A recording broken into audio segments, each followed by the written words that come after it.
bem-vindo a mais um Speed and Some Control. A gente está aqui para discutir as contradições da tecnologia com os aspectos de compliance, regulação, ética e outras cositas mais.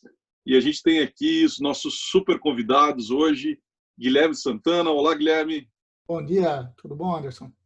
Bom, direto lá do Vale, né, nos enriquecendo aí com a visão do americano do que está rolando lá, com a pitada do samba brasileiro, sempre a nossa interpretação aqui.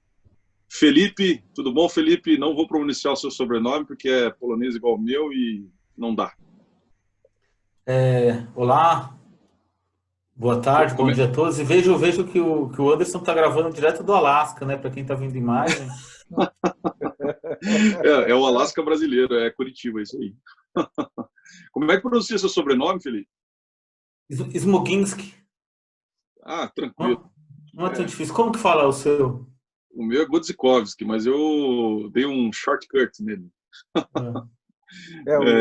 O Anderson agora é a partícula divina. Gods. Querido Courtney, bem-vindo você também, cara. Obrigado. Diretamente de Elysium, temperatura controlada, iluminação controlada, só vendo ciclones por aí por baixo. Tá certo. Então vamos lá. A pauta de hoje aqui, a gente quer falar um pouquinho sobre Elon Musk, né? Essa semana aí o cara desafiou a SEC, né? Simplesmente chegou aí o ápice da coisa, né? E nos grupos lá de governança, bom, esqueci de falar, obviamente, agradecer aos nossos parceiros aí, Gazeta do Povo, Portal Gas Conecta e a comunidade de governança e nova economia também, que nos apoia aqui para a gente estar sempre juntos, discutindo essas coisas mais interessantes da semana, né, no nosso Speed and Some Control. Courtney, e essa treta aí, cara, né, que a gente começou a debater lá no nosso grupo de WhatsApp, do nosso amigo Elon Musk, um cara que é a referência mundial em governança, né? Fala aí. O Elon é muito conhecido pela lei da mordaça do Twitter, né? Os shareholders já tentaram várias vezes bloquear a participação dele no Twitter, sem muito sucesso até hoje. E tem uma cena muito famosa também do ano passado, ele foi fazer um programa, exatamente o que nós estamos fazendo aqui, e acendeu um cigarro de maconha no meio do programa. Então virou um meme quase que instantâneo na internet. Mas essa semana, eu não lembro qual foi o contexto, acho que tinha um hedge fund envolvido, o Guilherme pode até dar uma ajuda, mas ele deixou soltar assim uma frase que não dá para a gente deixar gravado aqui, mas era SEC means alguma coisa e o nome do meio era o Elon, né? Então, basicamente, era segure a minha mão, para usar uma linguagem menos ortodoxa. E instantaneamente isso virou uma thread de 490 outros milhões de memes, né, ao redor desse mesmo Twitter dele. E aí a gente vai olhar o que aconteceu é que, pelos resultados da Tesla, a ação subiu quase 30% ontem. E já tinha uma série de entreveros entre ele, a SEC, etc. E que nós discutimos, né, como conselheiros de inovação, é uma coisa muito simples. A gente já tem um histórico no mundo de tecnologia de CEOs não muito ortodoxos. Então, a gente está falando muito do Elon, mas o John McAfee tem até um filme em homenagem a ele, lá, o El Gringo. O próprio Larry Ellison, com quem eu tive a honra de trabalhar, ele, numa corrida, numa regata internacional, passou na frente de um barco de um super competidor, que era o Hasso Platina, e literalmente fez boom, né? Que é quando você baixa as calças e vira as partes púdicas posteriores para o competidor, e uma série de outras histórias. Mas o Elon está conseguindo ser o campeão de todas. Acho que a evidência dele no mercado aí aumenta, cria esse halo effect aí em torno das mensagens dele, né? É verdade. Mas, o Guilherme, e a visão da galera do Vale dele, né? Essa galera que a galera curte, ele é excêntrico aí também ou não? Menos, tá? Existe, assim, públicos diferentes. O que eu posso dizer é que a Tesla, assim como outras empresas como a Apple, é interessante, aqui muito próximo de casa, tem um shopping, tem uma loja da Apple na frente de uma loja da Tesla. As lojas da Tesla são os showrooms para você conhecer os carros. E é comum aqui há alguns anos, né, não mais recentemente, se formar fila para comprar um novo telefone da Apple. Então, Então saiu o novo telefone, você tinha uma fila que as pessoas formavam de manhã à noite, é um negócio assim incomum aqui para consumo. E um belo dia eu estava passando de manhã para tomar um café lá nesse shopping e tinha uma fila do outro lado. Eu perguntei se, pô, não está lançando nenhum telefone da Apple que eu saiba. Não, era fila para comprar na época, já faz alguns anos, tá? O Série 3, que foi lançado sem apresentar o carro ao público e vendeu 300 mil unidades sem mostrar o produto. As pessoas depositaram na época, acho que $1.500 para reservar seu lugar na fila. Então, isso mostra o seguinte, a demanda que existe de produtos da Tesla. E não só no seu primeiro produto, que foi o... que foi Model S, né? O Roadster, depois o Roadster, Model S, o Model 3, que na verdade seria o Model E, só que o Model E tinha um problema aí com o nome do modelo da Ford, e que eles não poderiam usar, ele inverteu o E, e aí ele falou que a Ford estava killing sexy, porque é o S, o E, o X e o Y, que saiu recentemente essa semana, começaram as entregas. Então, ele até usou esse termo, né? Ford is killing sex, nos Estados Unidos, justamente porque ele não pôde usar o modelo E, e aí que virou o modelo 3 da Tesla, tá? Que é o carro elétrico aí mais vendido. Então, ele é admirado, tá? Existe a demanda clara, só que ele não é tão admirado assim em Nova York, em outros estados, onde algumas ações, assim como a que o Courtney falou, que aqui na Califórnia maconha tem uso recreativo, pode parecer um negócio muito maluco, mas aqui ninguém ligou para aquilo, entendeu? Então, é a mesma coisa tomar um uísque numa live, não vai chocar muita gente. Então, essas percepções são muito diferentes, mas o fato é, Elon Musk, conseguiu ter sucesso em duas das indústrias mais difíceis do nosso século. A indústria automotiva, que ficou mais de 50 anos sem nenhuma nova empresa de sucesso, e a empresa aeroespacial, no caso, a empresa de foguete, onde o competidor dele não são empresas, são estados. Então, esse delivery dele sobrepõe muito vamos dizer, a governança. Ele se coloca numa posição de enfrentamento do status quo de governança. É verdade. E ele passou, e a Tesla passou a Toyota essa semana, né? Quer dizer... Exato. Então, é a empresa, não só a empresa automotiva de sucesso, como a empresa automotiva de maior valor de mercado do planeta. Pois é. Mas lembrando um detalhe, ele tem a empresa automotiva, tem a empresa espacial, tem a empresa de telecomunicações, que é cliente da empresa espacial, e não esqueçamos que ele é fundador do PayPal, lá atrás. Então tem uma empresa de mercado financeiro que, até onde eu saiba hoje, é maior que Mastercard e Visa. Track record bom do nosso amigo. Pois é, e tem uma... Não tem uma chinesa que saiu lá, Felipe, inclusive de carros... até usando o nome complementar do Tesla, né? O Nikolai, não é? Como é que é? Nikola. Então, é chinesa ela, não é? A China tem algumas empresas importantes de carros elétricos, a mais célebre de todas, a mais comparável à Tesla, que tem também um design cool, se chama NIO. E é uma empresa com carros, modelos esportivos, também carros mais sofisticados. A mais, assim, digamos assim, massificada é uma chamada BYD. Inclusive, a BYD tem fábrica em Campinas, aqui no Brasil. Na cidade de Shenzhen, por exemplo, no sul do país, onde o Anderson esteve, 100% da frota de táxis e de ônibus é toda elétrica, né? Eles realizam aquela utopia de você ter uma metrópole movida à eletricidade, que eu acho que é um pouco do que os acionistas veem quando a Tesla vale mais que a Toyota, por exemplo, né? A Tesla hoje vende muito menos carros do que os fabricantes tradicionais, mas eles estão projetando o futuro, né? E ao observar os carros para o futuro, essas empresas, a Tesla, ou mesmo essas chinesas, que têm até talvez mais potencial de internacionalização, porque produzem a custo muito baixo, são os que devem ter maior lucratividade no longo prazo, né, na indústria automobilística.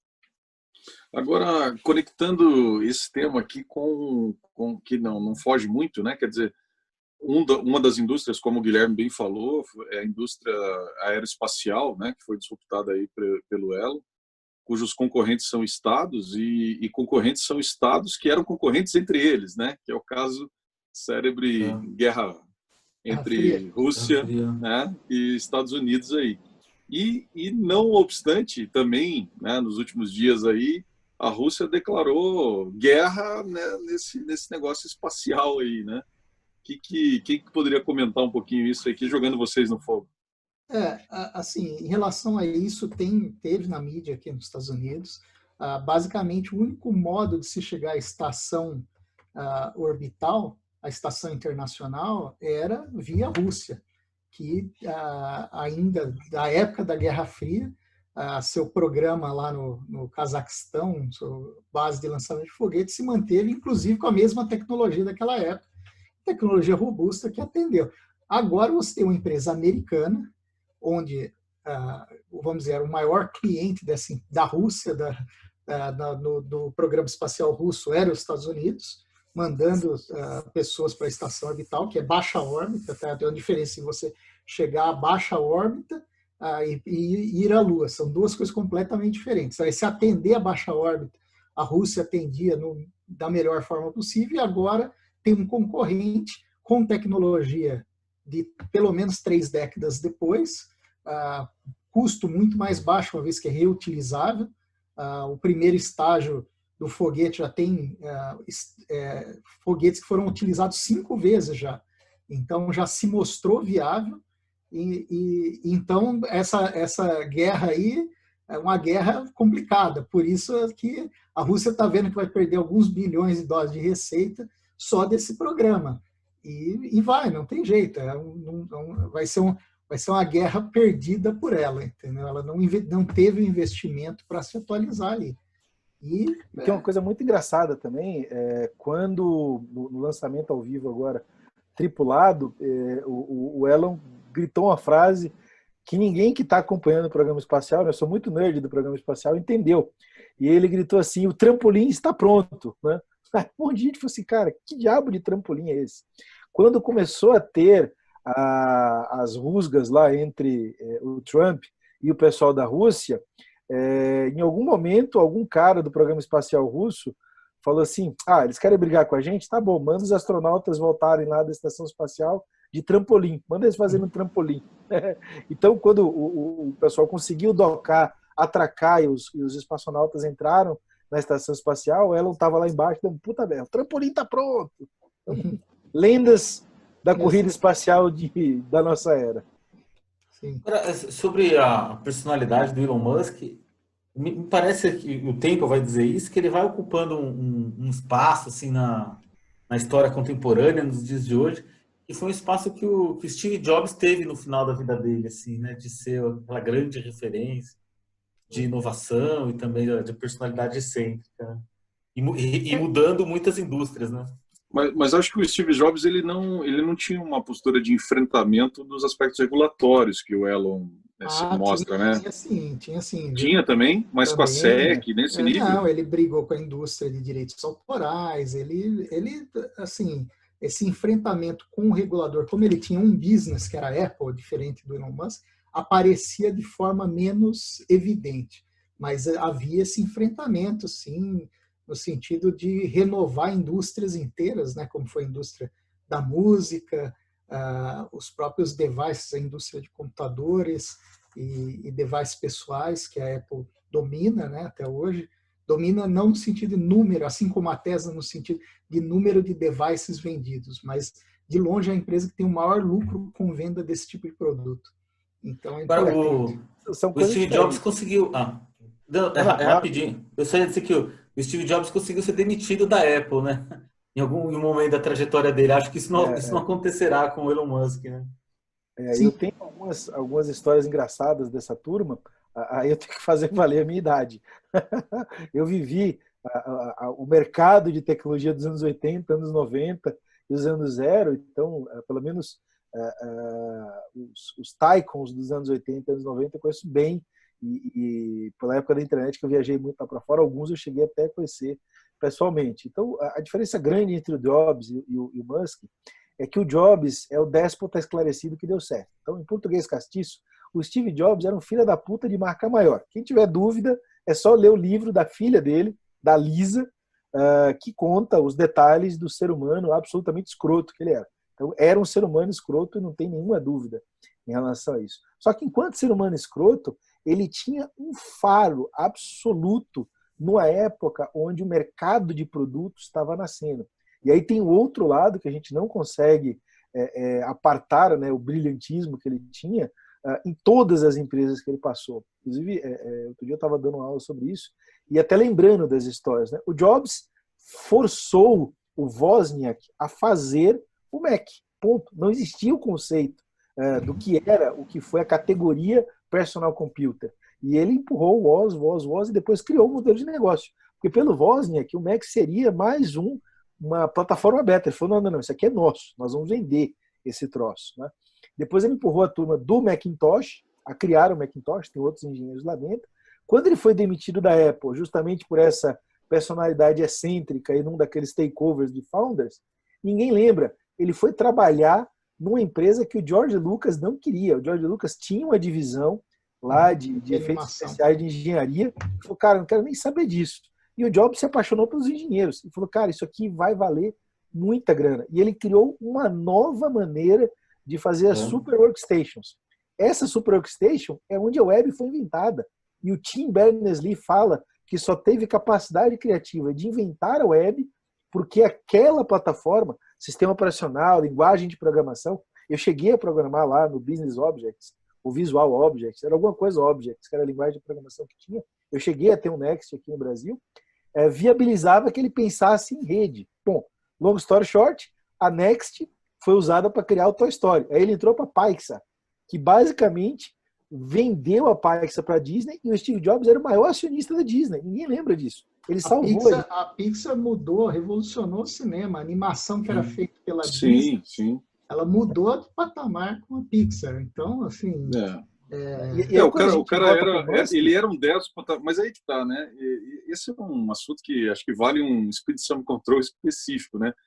Será que é natural desses caras outliers de ter esse lado déspota assim? Mas eu queria só cruzar uma coisa aqui jogar uma bola lá no canto pro Felipe, que é o seguinte, né? Interessante que isso também é uma característica dos líderes messiânicos startupeiros do Ocidente, né? Porque você não tem você tem essas excentricidades na China, por exemplo, com Jack Ma, não, acho que não tem, ou se tem, o cara ele não fica vivo muito tempo, não é por aí, Felipe? Esse enfrentamento às instituições realmente não há registro, né? Por razões de ordem política. Quem tem uma personalidade, eu acho que mais marcante, com mais projeção, é o Jack Ma, fundador do Alibaba. Os demais, da maior empresa de internet da China, que é a Tencent, o fundador chama-se Pony Ma. Ninguém conhece ele. Assim, aqui no Ocidente. O fundador do Baidu, onde eu trabalhei, se chama Robin Li também, tem uma personalidade muito discreta e tal. O Jack Ma não, até porque ele foi professor de inglês antes de se tornar empreendedor, então ele consegue se comunicar com o público estrangeiro muito bem, tem carisma, ele conseguiu um pouco dessa projeção, mas nada nesse estilo aqui que a gente está discutindo, né, do Elon Musk, do Steve Jobs. Se vocês resgatarem, por exemplo, a história que o Zuckerberg viveu ali com o Saverin brasileiro, também repete esse traço de despotismo, alguma acusação de traição, né? Que é muito diferente, é claramente diferente do modo do executivo no Oriente se comportar. E às vezes nem precisa de tanto enfrentamento lá, porque lá a hierarquia é respeitada de uma forma muito mais clara, né? Legal. Bom, foi isso, gente. Acho que a gente abordou aqui os aspectos importantes desse tema aí do Elon e dos aspectos da Tesla. Fomos até a Rússia, fomos para a China. Esse é o Speed and Sum Control, analisando de uma maneira independente, de maneira bem-humorada também, os aspectos e as contradições do uso da tecnologia com a inovação, os aspectos de compliance, governança, etc. Então, muito obrigado por você que nos segue aqui. Continue assistindo, a gente sempre tem provocações interessantes para você. Obrigado, pessoal da Gazeta do Povo, Portal Gas Conecta e da comunidade GoNew. Forte abraço! Obrigado a todos, um abraço. Até mais.